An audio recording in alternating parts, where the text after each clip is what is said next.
I'm very excited to be sitting with none other than Mr. Howard Drukarsh. And I like to put the roll of the tongue in there. You guys know, my viewers and listeners, I always try my best to make sure that I pronounce everyone's first and last name right.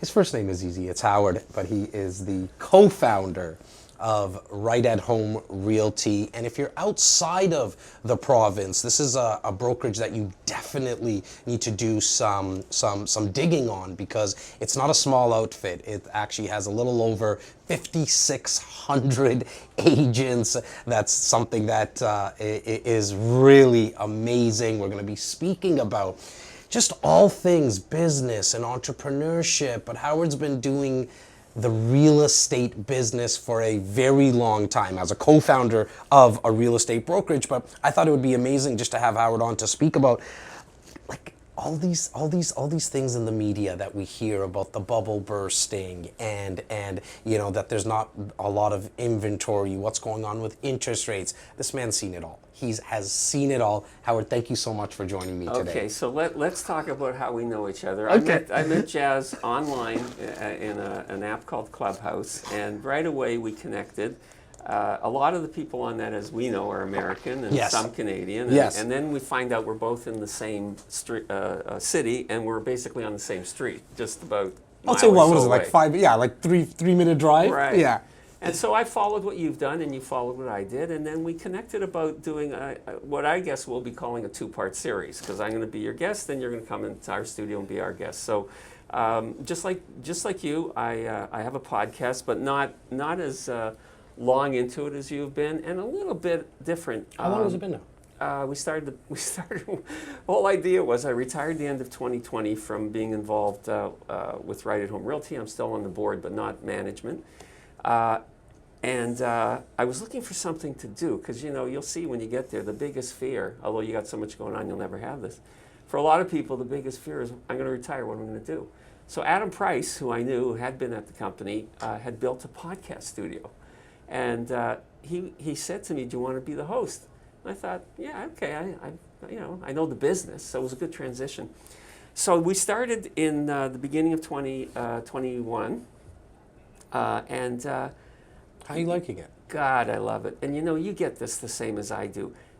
The fun part is the agents or the guests or the developers or people from politics or media, whoever you get, because they love doing it. So true. Right? And it's just so much fun. I always tell real estate agents and just salespeople and business owners that truly the gateway to anything that you're looking for as a business owner, as an entrepreneur, as a salesperson, as a real estate agent, you want to, and you need the awareness of a client, a customer. And in my opinion, I've been doing this now for coming up to 3 years, podcasting. Yeah. It has been the gateway for me to get to more clients. Why? Because sure. Especially if you go down the educational Right. route, because I think most salespeople are always trying to sell, right? And it's like, okay, how can I sell to this person? You'll attest to this. I mean, you're old school in that sense, and I am as well, where it's really meeting with people and educating them. You want to be a good salesperson? Don't sell, right? Like, just remove the friction. There's a big sign behind your head there as well, Howard, that says remove the friction, because it's a reminder for that. But have you noticed that as you've been podcasting, like, it's just opened up more and more doors for you? Here's what I've noticed. Because I didn't know how bad I would be, I asked a couple of the agents from the company to be my first couple guests, and Okay.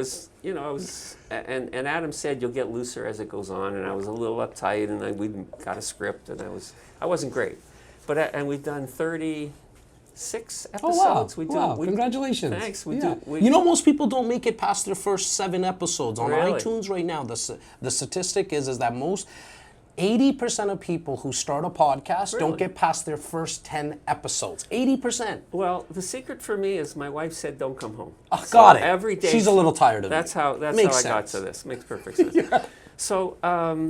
So what's happened and and because I've been around the business like you, and I started with the agents that I know, then I've got a couple of media people I know. By the way, you really remind me of Rav Tour. You know that. Rav sat in this chair I'm not not too the long first ago. person that told you no, that. no. Okay. I always tell him I'm the better looking Indian guy, though. Oh, I always tell Rav that. Ask him, he'll tell you the same as well. Rav is so reserved, he'd say yes, Yeah, right? he's amazing. Actually, I've done his show in the past too, Real Estate, In Tune with Real Estate. Yeah, but now it's called big shout out to Rav Tour. Yeah. Make sure you guys go check out Everyday Investor is the name of his show now. It's on CHCH, I believe, but just YouTube it. He has all the recordings there.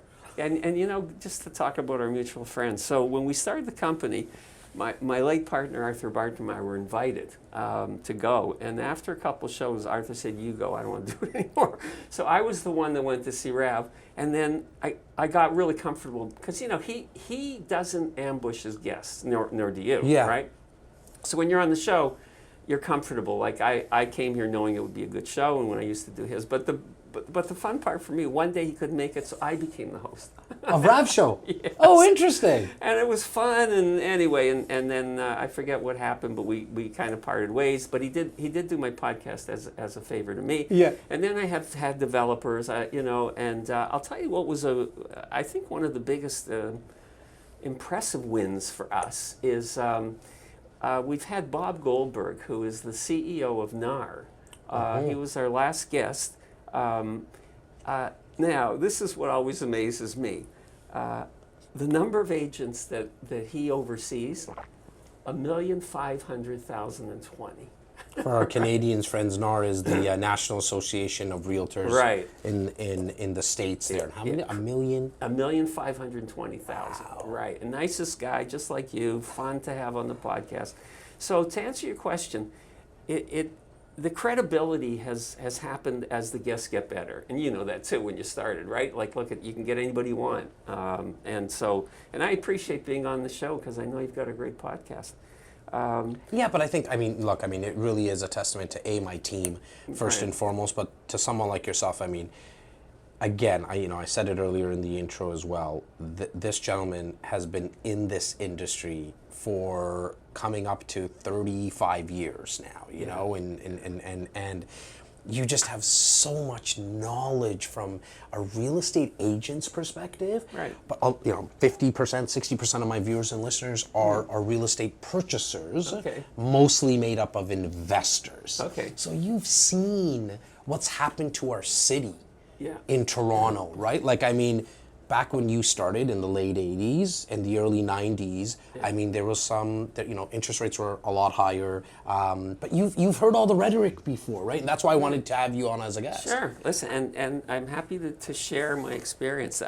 I sold for 20 years. Yeah. And what happens after 20 years, I think it doesn't matter what you do. You start looking like, do I want to keep doing this? And then my late Arthur Bartram, who was he was the manager of the Royal LePage J&D office, so I know the LePage organization. I'm friends with, the Phil Sopers and the Slidums, yes. Chris and Jeff, great guys. So I know a lot of the people in the business. And then we decided we'd start this crazy idea, which of course, was shot down for a while, but then it just took hold. You disrupted the industry. Right. Right, and can we touch on that a little bit? Because sure. When did Right at Home start? 2004. 2004. Okay, actually, I got licensed in late 2004. Okay. So I didn't really know much about Right at Home at that time, and understandably no one did. No one did. That didn't happen right away. So talk about those as much as you can. Some of those meetings with yourself and Arthur when you're thinking about getting started, you're disrupting this industry, and then I'll let you talk about how you kind of disrupted the industry. Okay. So I like to tell when this is the other thing that you'll appreciate. Jeff and Chris actually will appreciate it too. So my role with the company, Arthur had been the manager of the J&D office, Johnston and Daniel, for those that don't know that J&D short form. And I'd been an agent, and we'd known each other actually from, and this is before anybody watching will know the name, Canada Permanent had a real estate brokerage. Nobody knows that name. I don't know that name. He was a manager, I was an agent, and then we both ended up at J&D, and then he went to Florida, and he came back, and he brought this purple piece of paper, and he said, Howie, what do you think of this? And it was basically the same model, 100% commission, low monthly fee. And I thought, I'd go for that. And then he said, okay. So then we decided to put together a business plan, which we're not exactly MBAs. So we put together a little business plan, and everybody thought we're crazy, and that was that. But through another friend of mine, I was in actually through Teddy Manzieris, who a lot of, do you know Teddy? No. Okay, Teddy no. was one of the co-founders of Turtle Island, Okay. which is now GFL. You see it every truck you Yes. see. Yeah. So we had lunch with Teddy, and he had a friend named Ron Petticourt. Ron had retired very young from Cadillac Fairview. He was a very smart finance guy. And we met with Ron, and we met with Teddy, and it's the true story of we met at the Mars at Yonge and Eglinton, scratched it out on a napkin, and talked about. And Ron thought it was a great idea. He was looking for something to do. He put together this kind of a business plan. Went and saw his investor friends, raised the money, and we never had a bank loan because we had investors. But we it's grinding. To your viewers who are agents. It's not an easy business, and if you're not prepared for grinding it out and rejection, you won't last. You can have, excuse me, you can have the greatest intentions, you can have a great personality, you can drive a great car, but you got to deal with rejection and failure, and you have to have the passion, and that's what I always tell people. You have to want to keep going. And I think 25% of the people in the business change every year, right? That's the turnover rate. Yeah, look, I mean, from a passion perspective, I tell my team all the time that it's going to be hard for most people to outwork you when you're so passionate about what you're doing, because you're really not working. You're playing. Right. And when you're playing and you're passionate, you're going to spend an extra hour every night and an extra hour every morning. And that doesn't seem like a lot maybe at the end of the week, but it starts to compound over time. It's why I always tell people, look, if you're not passionate, to your point, if you're not passionate, find something that you're passionate about, because the money will follow. It always does. I mean, if you want to grow your income, the best way to do that is to bring more value to the marketplace. You're going to bring more value to the marketplace by something that you're passionate about.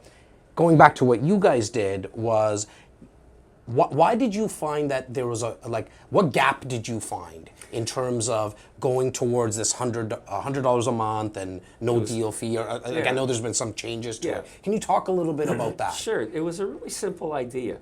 I was an agent. I thought I'd do it because I'd make more money because I wasn't on a split, right? Yeah. But we had challenges. In the early days, no one thought we'd survive. That was our biggest challenge. Second challenge was the brokers weren't promoting us at all. That's number two. Sorry, when you say brokers, you mean? Not the agents. Not the agents, you mean the competitors. Got it, right. Well, obviously, we were a threat. Yes. Number three is we had no brand. So we had every possible challenge. And I was so naive, but so interested, that I went ahead with it, and so did Arthur. And the thing is, it was fun to work with him. To your point about is it hard work, and fun to work with Ron. And so we put in all kinds of crazy hours. Any entrepreneur that watches this, any business person who happens to be an investor but also has run a business. And the other thing, the secret I think to surviving everything is a sense of humor, right? Which you've got, so Thank you. because this business will give you lots of opportunities to use it, right? So that's how we started. It wasn't to be a disruptor. We had a very small goal of about 250 agents. It was nothing like where we've grown. And so you write this business plan, you're like, okay, at 250 agents, we'll make X amount in a month. And this is great. This is a great little living we're going to have. Yeah, right.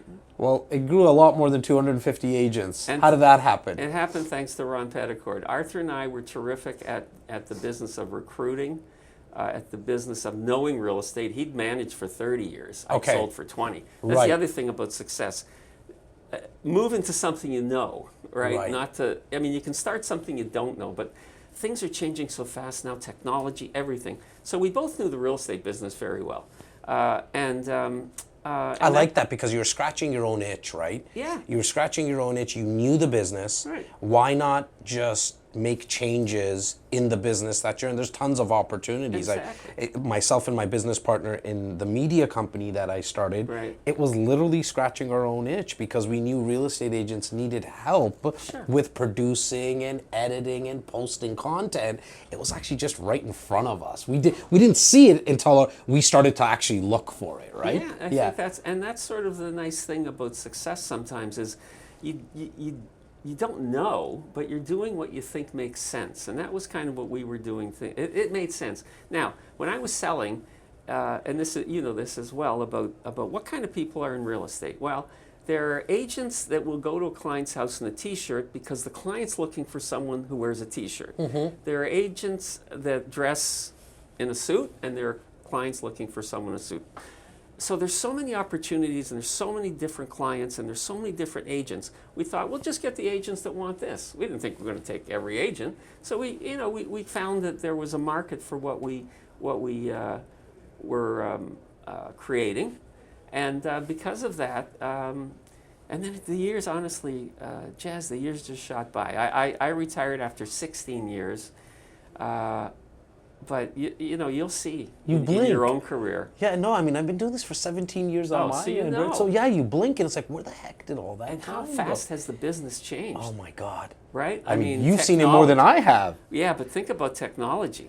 I mean, think about how Arthur and I were also very old school. Ron he had BlackBerries right at the beginning. He's a technology guy, finance guy, and he kept saying, "You guys need BlackBerries." I said, "No, we don't need BlackBerries." So that's how backwards we were. My 22-year-old videographer here has no idea what the BlackBerry is. I'm sure he's you know, right? Yeah. Okay. It was my last thing that I remember. Okay. So this is what I mean about being in business world. So we finally got BlackBerries. Then from there everything changed. Then I think then early days there were pagers, but you had to go to a payphone to call people.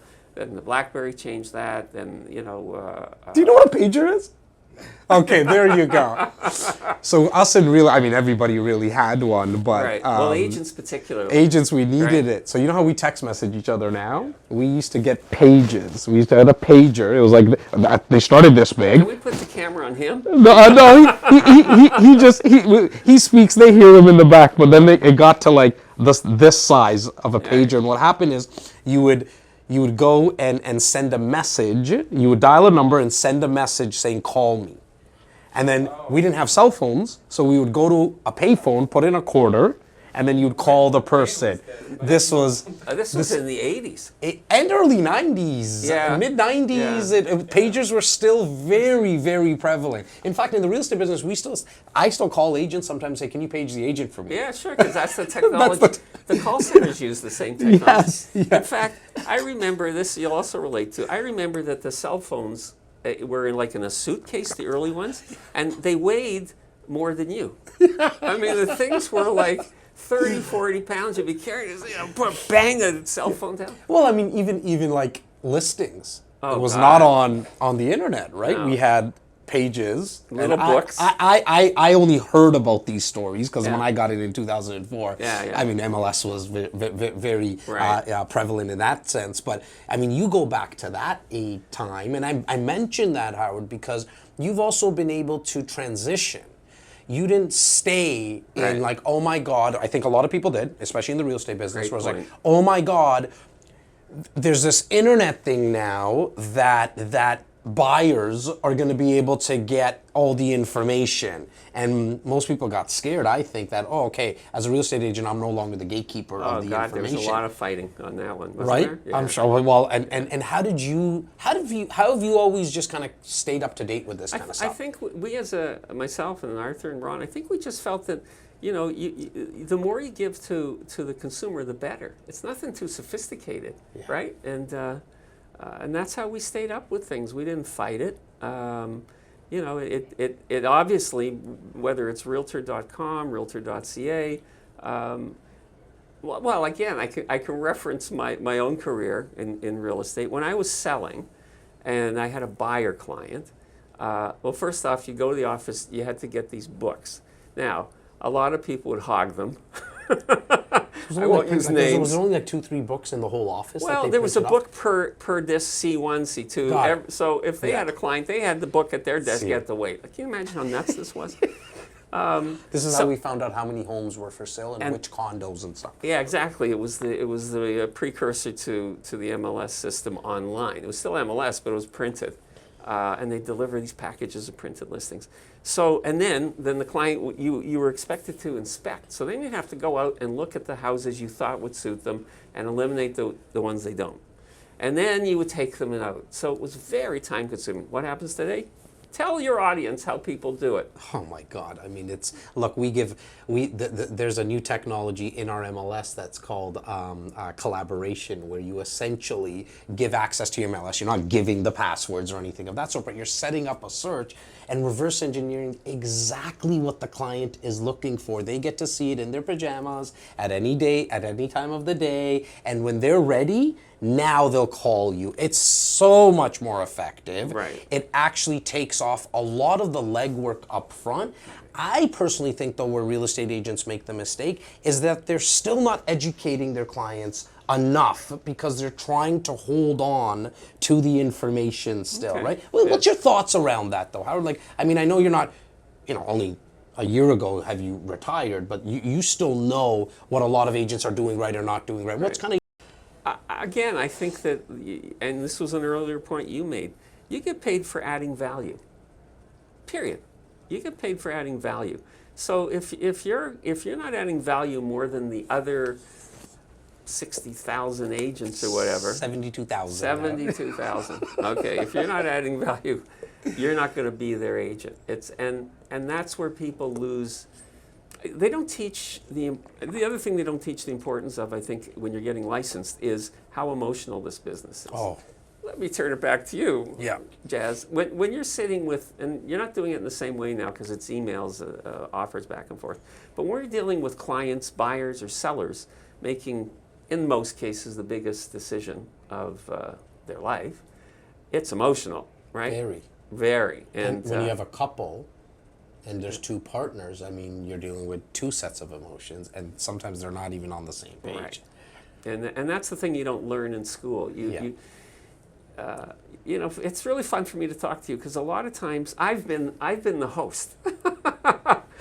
In fact, You can tell how sometimes he's trying to turn it out on me. Yeah, Yes, you see that. He's a fellow podcaster. I'm trying to back off being the host. It. And I have to slip back into that's being what the we guest. do. We just go converse back and we forth. talked about this. Some of my guests would, and Jazz and I talked about this before I came in, or before we set this up. Some of my guests would want to see questions ahead of time, and some didn't. And then I said, no, let's go free form because it's so much fun. But the whole thing about the businesses, and I used to say this, the thing that amazes me is how big the group of agents is, and I've probably hired, and I never counted it, over 1,000 people for sure. Easily. Right? Yeah. I mean, I don't count it anymore, or didn't, but. The people that come in, you know this too when you meet, there are certain agents, there's a spark, there's something, and those generally are the ones that are successed. It's so and true. You can't meet them and know for sure. But I mean, your probably thoughts are on this because you hired agents, but you also hired. I'm not sure if it was yourself or I did. Arthur that did majority of the hiring the admin staff and just the right. Right. Personally, I hire everyone on attitude, and Yeah. the downside to that is that you can't tell that on a piece of paper, Right. which is a resume, right? I mean, my crew, my 11, 12 core people around me and my support staff, they know I don't look at resumes, and it's all based on that first 7 to 8 minutes of an interaction. I mean, Yas has been with me now for coming up to 7, 8 months or something, Yas. And the second I saw him, he put a smile on his face. Internally, I made the decision. He's going to be someone that I try out.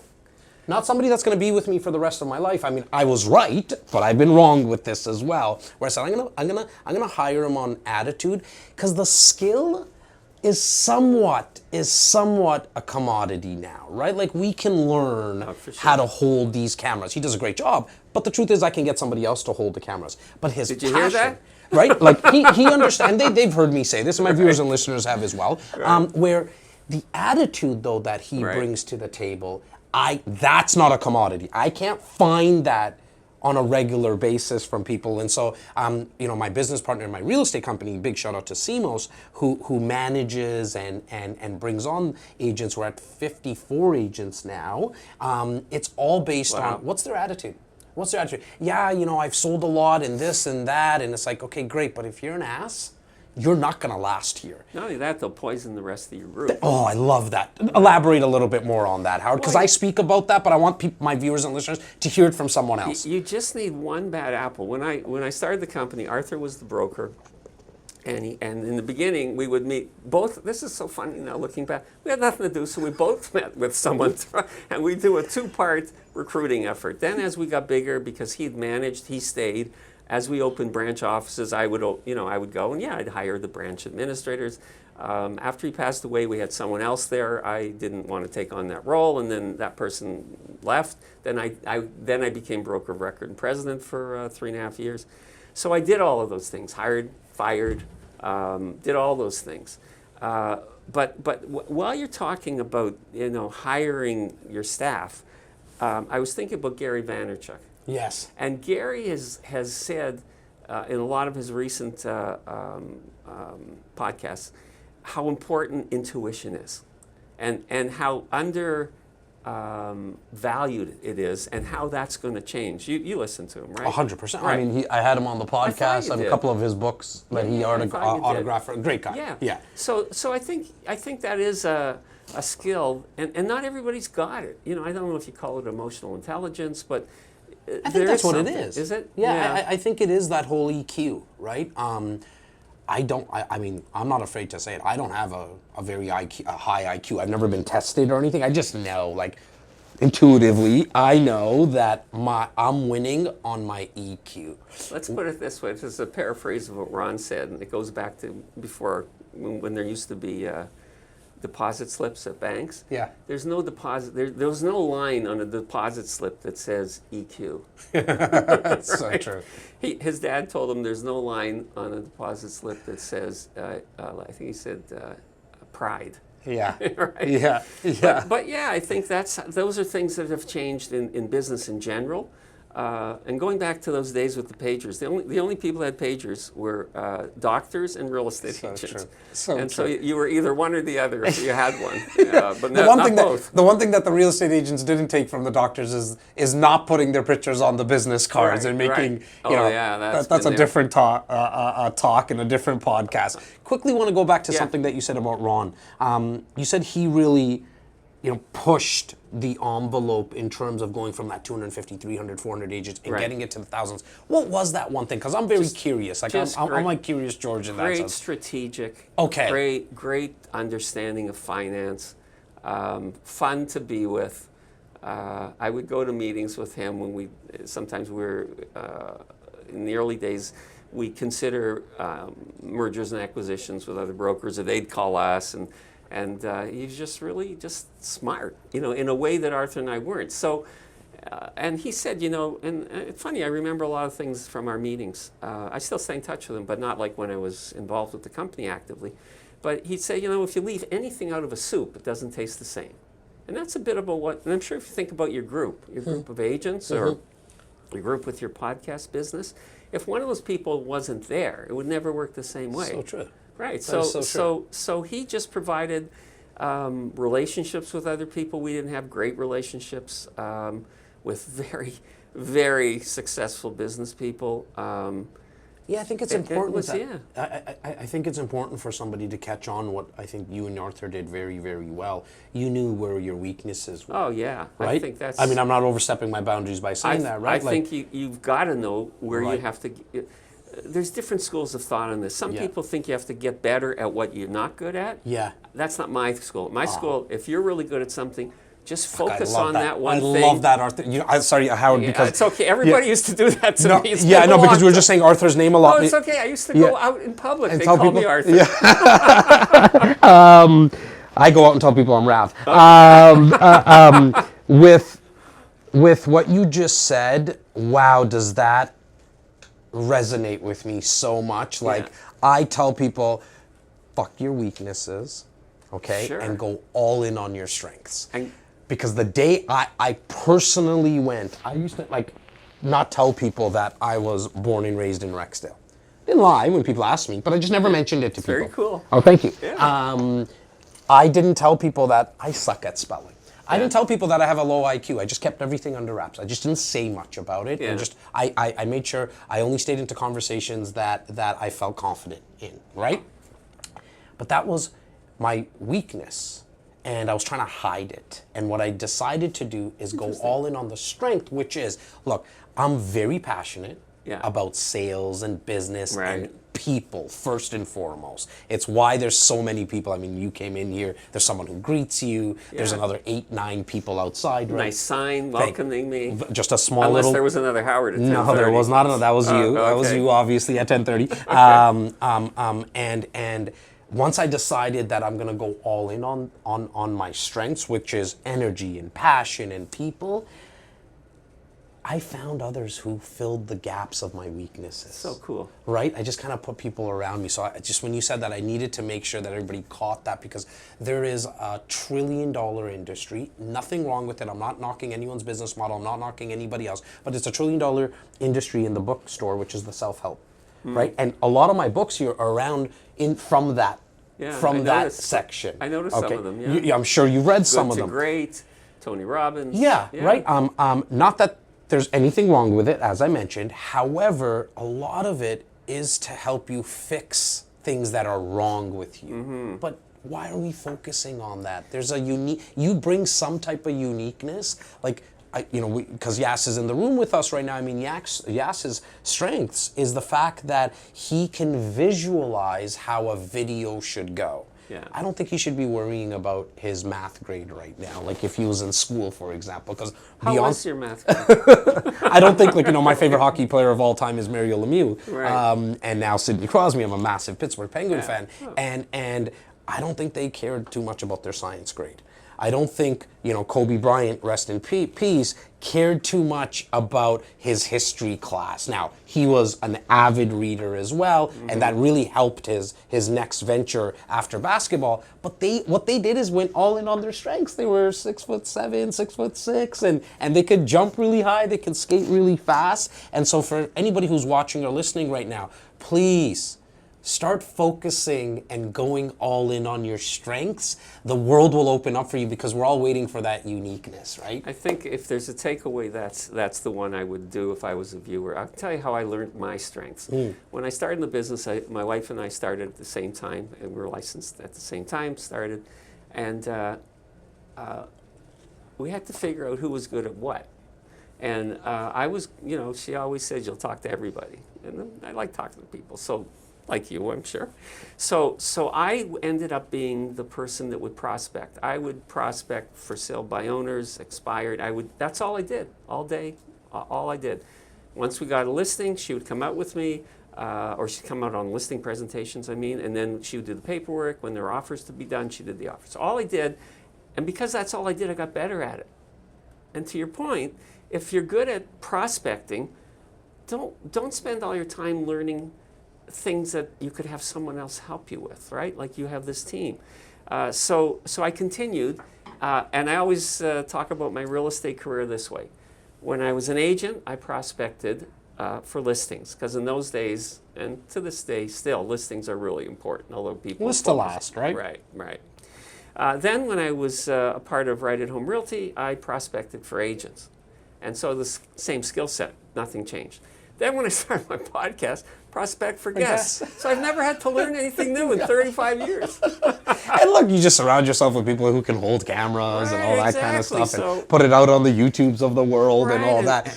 I mean, But look, let's talk about your world, because this I'm going to have you as a guest, as I've said. But, but I'm fascinated with the followers and how you've built not only your real estate business, but your podcast business. You said this wasn't like a 70-page business plan, no, right? no. But what do you think is that? It was that made this. right there behind me. I'm pointing right. to for somebody who's taking their dog for a walk right See, now. I've become the host. Yeah, I know. I know. I'm just letting it go now.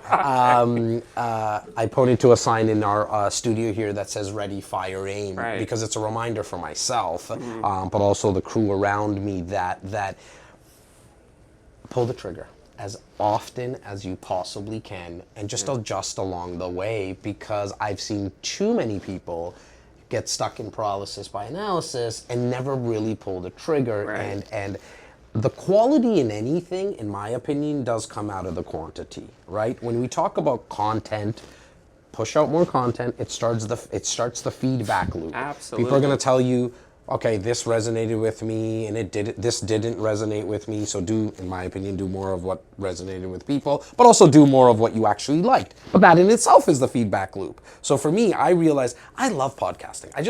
I'm curious. I know I mentioned it earlier. I'm like Curious George in that sense. I just want to ask questions, and Right. I want to get to learn, like, how did you really build this business up to 56 agents? That's amazing. I want to know. I want to see if I can maybe pick something out of Sure. that. So for me, podcasting really started because I also had a business partner that passed away, and he was the face. And so that left a gaping hole in our real estate business. Nobody who hasn't gone through that understands it. Yes. Correct? Yeah. I mean, Right. probably toughest moment in my life till this day, and I knock on wood because I never want to go through something like that again. He wasn't only my business partner; he was my mentor. He Same role for same, me. Yeah, same. I'm sure. Right. And they actually knew each other. You might even know Simon as well. Simon Yes. Giannini. Oh, I did. Yeah, right there. We keep him up right there. Yeah, I met with Simon early in our I'm business. sure you guys did, because the offices were right next to Yeah, each other, yeah. right? My business partner. Oh, I didn't realize. Early on. Okay. Yeah. Tragically passes away. Right. And Yeah. we still don't know what happened till this day, so you can imagine where my headspace is at. Yeah. We have a database at that time of people that we've been cultivating at that time for 13 years of, I'm going to say, about 3,500, 4,000 people, okay? And the first thing I come to, even without my current business partner, I kind of went into a little bit of a cave and just kind of dealt with my internal brain and said to myself, okay, how are we going to get this messaging out? How are we going to control the narrative to our current clients, this 3,500, 4,000 people? I heard the word podcast, funny enough, from Gary Vee, and said, what the heck is this thing? What is this? I've never heard of it. Looked online, I was like, I don't like all the cameras. I don't like any of that.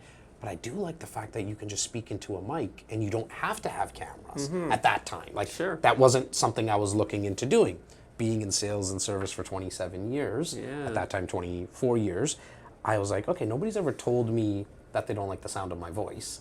I've never been told that, so I could do this audio thing. Well, or as the line goes, you've got a face for radio. For radio, right? And I had a face for podcasting. Okay. And I said, this is going to be how we stay in touch with our clients. Yeah. And now our client database has grew from 4,000, call it, to a little over 9,700 people Whoa, nice. in the last 3 years. Did that all come from podcasting? No. I mean, there's a lot of different Right. funnels that we have where people meet with us, but the connection happen through podcasting, meaning that if they came from a different funnel, at some point they hear or watch the podcast, they either really like it and want to be in touch with us, or they say, you know what, this crazy Indian guy who waves his hands all the time and he speaks in tangents, I don't want to have anything to do with it. But as a sales guy, that's been amazing, because the ice has been broken, and whoever comes into this office now, we have a little bit more rapport Right. than we did before. Well, think about this.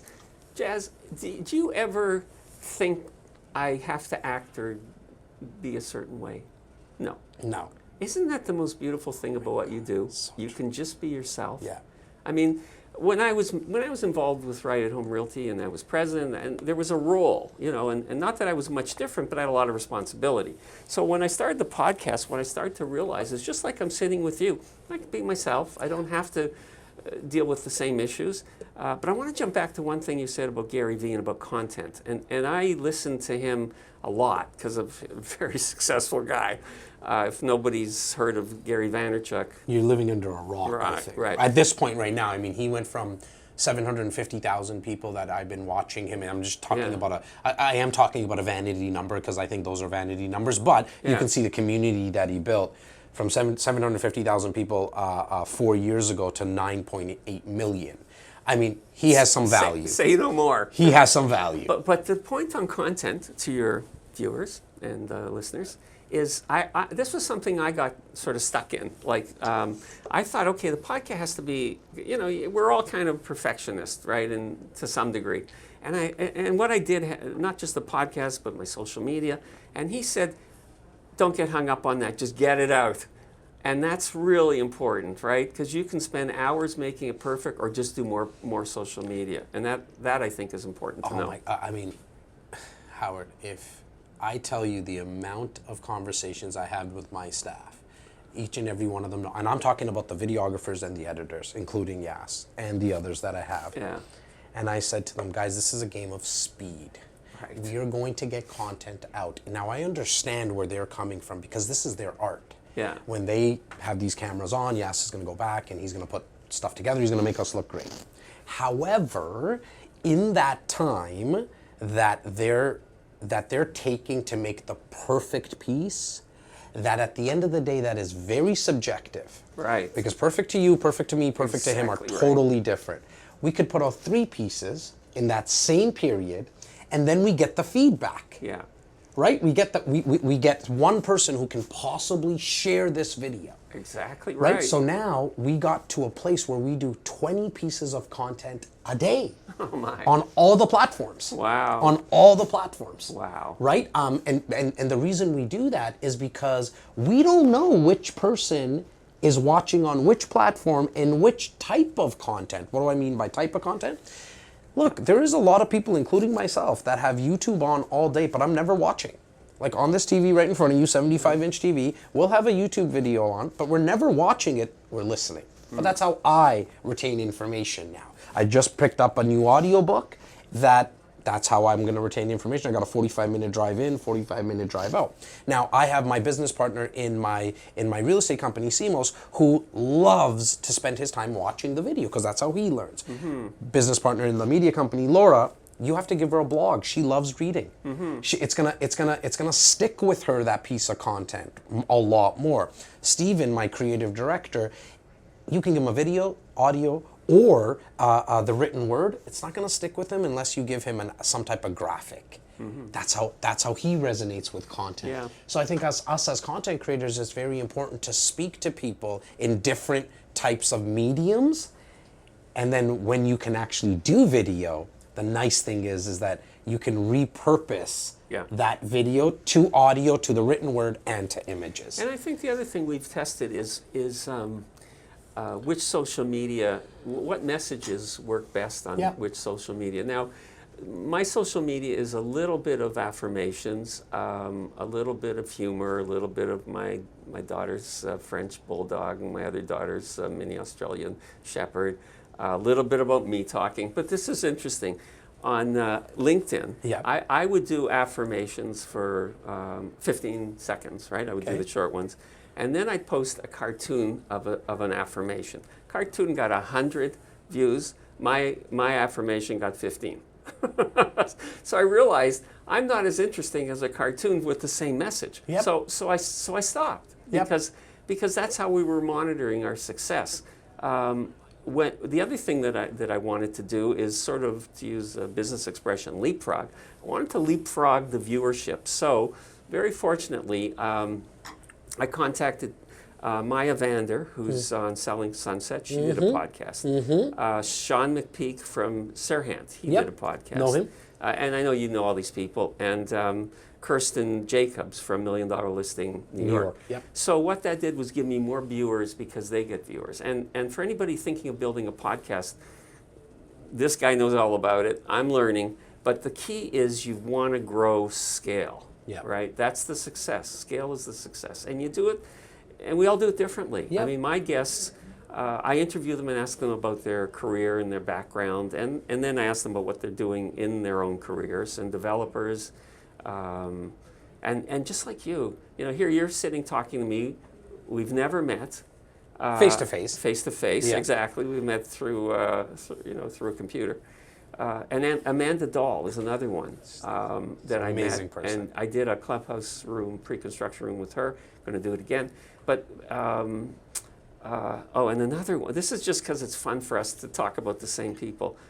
Frederick, God, how can I not refer to Penny. He's a lawyer in California. You know what? I don't think I've come across him. Oh, he's a really smart guy. Okay.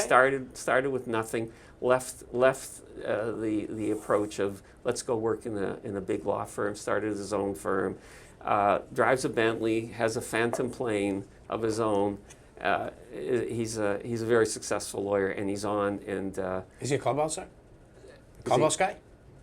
Is he on Clubhouse or? Clubhouse plus on social media. Okay, got it. So I'll post things and he'll comment on, like, this guy's so busy, and I always comment on whatever he posts. But that's another thing about social media that, we're talking about so many things for people to digest, but just take away the things that make sense, because it'll grow your business. Why are we here? Why are we both talking? Yep. It's going to help you. For sure. And it's going to help me. And the other thing is, don't fear competition. Isn't that important? I think it's very important. You spend too much bandwidth on someone else's. I was speaking to my assistant earlier today. Let them do their thing, right. And if there's ways that we can collaborate and do stuff together, like, some people, we spent 5 minutes earlier, you and I, Howard, on speaking about Right at Home, the company. And at the start of my podcasting career, when I did this from the start, bringing people on from all different industries, all like competition. Right. And people would say, what are you doing? Like, you have your own real estate company. Yeah, but my company's not for everybody. And that's just the truth. And if there's somebody watching or listening right now who's maybe thinking about, getting their license, or they're in the process of getting their license, speak to all the brokerages. Speak to Right at Home, speak to Royal LePage, speak to Remax, speak to Cold, like all of them. And I left out a few just by mistake, but make sure that you speak to all of them and see who you get a fit for, right? From our perspective, we know, hey, look, we'll win 1, we'll lose 7, like it just goes back and forth. I think the net win is always a positive. You and I recruit the same way. When I would meet with people, and they're, 50, 60%, about 50 were, in the beginning it was 70% were new people, then it kind of dropped down. Maybe now we've got more seasons, maybe 40, 30, I don't. But I would meet with new people, and I would tell them, go talk to other brokers, because I don't want them coming to me thinking, I should have joined a Signature, right? Because Jeff and Chris are so nice, and because Jazz is there. That's my homage to you guys, and they are Shout out they to are Chris very and Jeff nice. Slidham. They are good guys. 2 things I really want to make sure that we touch on, Howard, is one, as an agent now, we talked a little bit about social media, but as an agent now in today's market, time of this recording, we're ending 2021. We're not through the pandemic by any means, but we obviously picked up a lot of data about how business is done. What would you advise agents in the business now in getting out more? And let's put social media on the back burner, or shelf that, because we already spoke about that. What are a couple of things that you just have to do as a real estate agent? It goes back to, in any course you take, they say it in very different ways, but belly to belly. You must meet with people. Younger people grew up with social media, grew up with texting, grew up with, like my own kids won't answer the phone, don't know what the phone's for, it's all texting. But you have to meet with people in this business, and you have to find ways. Now, what ways are there? Well, there's clearly door knocking, and you have to what we were saying before, you have to be comfortable with it, or it's not going to work. And you have to learn how to door knock. It's not just, I'm here. There's a whole procedure. I sucked at it. Yeah, okay. I knew I didn't like, and I sucked at it because I didn't like it at the start. That's interesting. And even cold calling. It's just wasn't for me. Does it work? I want to make sure everyone understands what I really mean by this.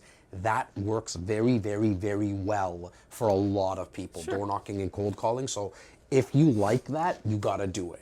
Yeah, for me, the start point was farming an area, which for those that don't understand farming, it means picking a geographic area and planting things. In other words, doing a newsletter, meeting people, sold cards, listed cards, notepads, magnets. And I found I enjoyed that. Not the first Not the first year, because Yeah. no one would talk to me. How long would I you got say it th- takes? I got through it really quick because I'd knock on doors, no one would talk to me. I'd be out in like half an hour, I was finished.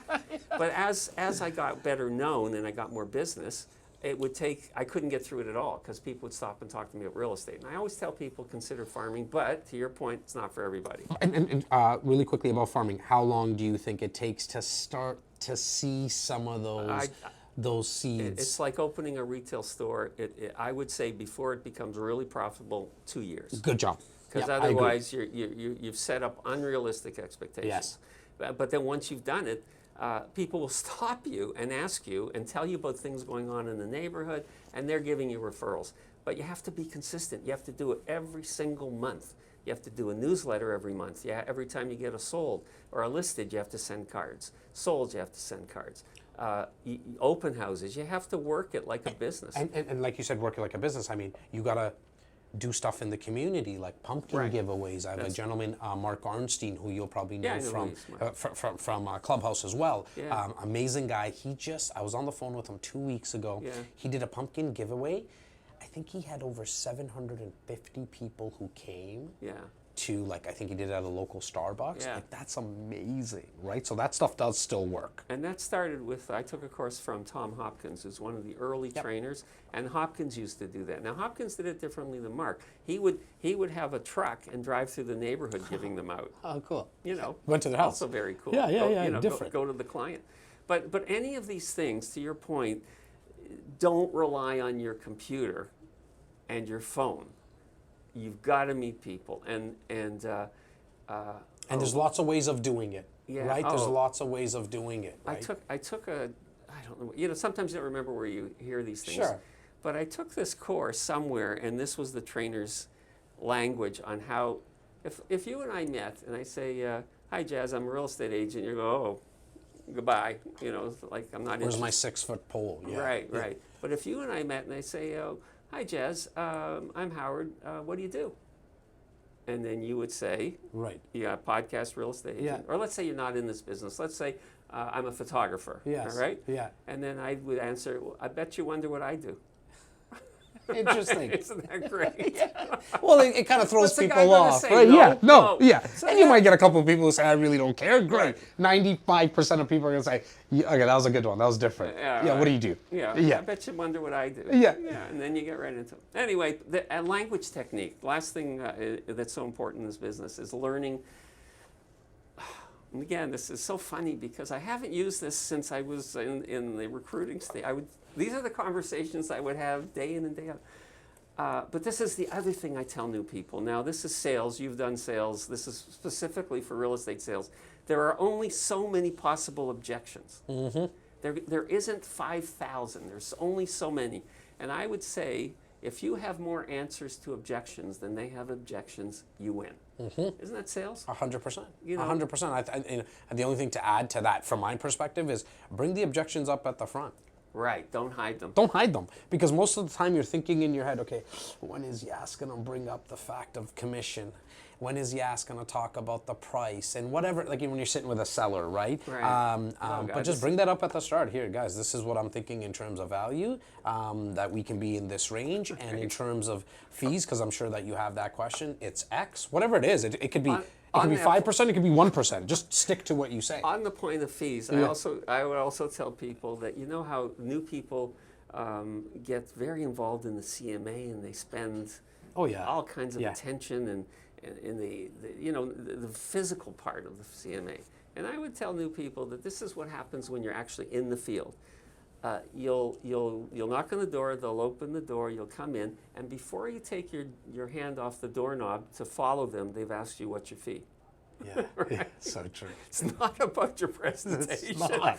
How much is it going to cost me? Right. What's your fee? And then you're allowed to come in. maybe. Exactly. But fees, listen, we're all consumers, so fees are a part of it. Yeah, 100%. The second point that I really wanted to talk to you about today is just kind of your overall thoughts about what's happening in the real estate market. Boy, it's hard to define. Isn't Yeah. it? you've seen the ebbs and flows Right. of a market. Is this something that you've seen before? What we're kind of going through right now, which is really super low inventory, a lot of demand, Never and seen it. you've never seen it to obviously Not this like levels. In '89, my daughter, my older daughter Jordana was born in '89, and I got to spend a couple years with her because there was no business. Got it. Right? It was like just nothing going on. But I've never seen, nor have you, nor has anybody in the business, where the inventory level is so low. What does that do? Well, it means someone who wants to move won't put their home on the market because they can't find anything. You've got, all of a sudden, you're going to have the numbers on immigration coming in after the pandemic. So the squeeze is going to just continue. Low interest rates have triggered people wanting to up, what they can afford. But it always changes. Yeah. If if you're asking me, will this go on forever? No, nothing in real estate goes on forever. And you have to find a way to weather it if you're an agent, and if you're a consumer, you have to find a way to weather it. And what do you think? Like, what would be your tip for investors in terms of weathering it? I think investors should stick with what they've always done well. In other words, if you've been good in dealing with industrial, stick with industrial. If you've been good with multi-unit residential, stick with what you know, because then you're going to focus and find the value. You're going to focus and find the opportunities. Yes. And if you go, wow, it's not much going on, and you start trying other things, that's my opinion. Stick with what you know. I knew you. What would you suggest? Yeah, no, I mean. Now I'm the host. I do a lot of videos on mistakes that investors make, and I think one of the 1A mistake, biggest mistake that investors make is have that investor shiny object syndrome, meaning that they say, okay, I want to do a new build. And then literally 2 hours later, somebody brings them a multiplex. Okay, I want to do a multiplex. And then 2 hours later, they see a burst strategy or a wholesaling strategy. I think they all work. Like, I'm here to tell you, they all work. Some better than others. However, when you're focused in on multiplexes, well, now you can educate yourself just about multiplexes. You can let the world know that you're an investor looking for multiplexes, so more opportunities are going to come your way. Right. You're not always, going from one opportunity to another. Financing, the actual aspect of financing becomes easier when you let the lender or a mortgage broker know, here's my strategy. I'm going to get 5 new builds. I'm going to get 5 multiplexes. Well, then the mortgage broker or the lender can actually set up your portfolio for the future through the strategy that you actually want to work. So for me, that's kind of the biggest tip when it comes to investors. And I'll also add, look, if you're doing this for a quick buck, it's probably not the best way to weather the storm or just kind of go through the ebbs and flows. For me and for my clients, what I preach and scream from the rooftops is buy and hold. If you look at since 1986, or if you go back even 150 years, one thing that we know with real estate values is that they go up and down, upwards. Right. And as long as you hold on, the values will go back up. And we just saw it in downtown Toronto, where in I would say about August of 2020, we saw the biggest dip in downtown Toronto condos that I've ever seen in the 17 years that I've been doing it. I was screaming at that time, and maybe yes, you can bring in a video of me talking about the fact that real estate is on sale for once in downtown Toronto. Just like New York City was. Just like New York City Right. was. People who got in are now seeing the fruits of that labor, right? Because now, sitting here in 2021 December, we actually seen values go up for condos compared to what was happening back in August 2020. Right. So just buy and hold. That's kind of my biggest tip. I think people get affected by some of the real estate shows they see, where they see a 30-minute show where they purchase a property and in 30 minutes it's renovated. And it's not even sold. 30, it's 22 minutes when you take out the Right, when you commercials, take out- right? right. And some of these guys are my friends, like the Scott McGilvery's of the world, Income Yeah. Property, great show, great guy. Him Yeah. and his business partner, run one of the most, the best investor community, Keyspire, and we're very, very closely tied to them. Yeah. However, Scott says it all the time. Guys, I didn't do this property in 22 minutes. Right. And the people who actually get that aspect, Right. the second phase they don't understand is that he has a crew around him. he's not doing this by himself. So That's- to do an income property, it's not just him. He has 57 people, the windows guys and the flooring girls. Like, he has the whole team set around him. And that's so important when you're doing that part of the business, because there are only so many tradespeople. You have to have them busy all the time, or you won't have them. So, if you got volume, you're going to do well. If you're not that you shouldn't try. Everybody starts with one property, but you're going to have to make sure you have tradespeople, because as soon as that property closes, the clock's ticking, So true. and it doesn't stop ticking till you sell it. Right. Actually, it doesn't stop ticking till it closes. Yeah. You can sell it still, but- And then hopefully you got, if you're holding on to it, you have the right location, Right. which will allow you to get the right tenants, and then you can allow to hold on to it. Yeah. Howard, I said to you 30 minutes. Right, We what are we went for about- over an hour. Well, that's because Felt this like is so 10. much fun. 100%. I can't wait to do this on your Yeah, podcast. we're gonna do it at our I'm place. going to start hosting you again on your podcast. Absolutely. Any one tip for agents, business people, real estate investors? The mic is yours. Okay. I mean, one tip's tough, but I think resilience is the one tip. Life, business, real estate challenges you. You're going to have to learn how to overcome those challenges, and they can be personal, they can be business. You lost a partner, I lost a partner. But you're successful, I've been reasonably successful. You have to keep going. That's the tip. And if you think it's going to be without problems, you just haven't had yours yet. Okay? I love it. All right, my friends. Thank you so much, Howard. I really appreciate Pleasure. you. Pleasure I to be appreciate here. everything that you've done for the industry Oh, thanks. and everything you're doing now with your podcast. Where can people find your podcast? What's the name of the podcast? Okay. How often do you do it? Okay, they can find it at, we came up with a very creative name, realestatewithhowarddrukarsh.com, or rewithhd.com. We're on all the podcast networks. We're on YouTube as well. We publish generally one episode a week. And again, as we talked earlier, my focus has been developers, people like yourself. We really work on people that are going to be interesting to the viewer. And I'm sure you get the same thing. When I finish a podcast with my guests, they always say how much fun it was. Isn't that the most fun for you too? 100%. And it's fun because one of the developers explained this to me.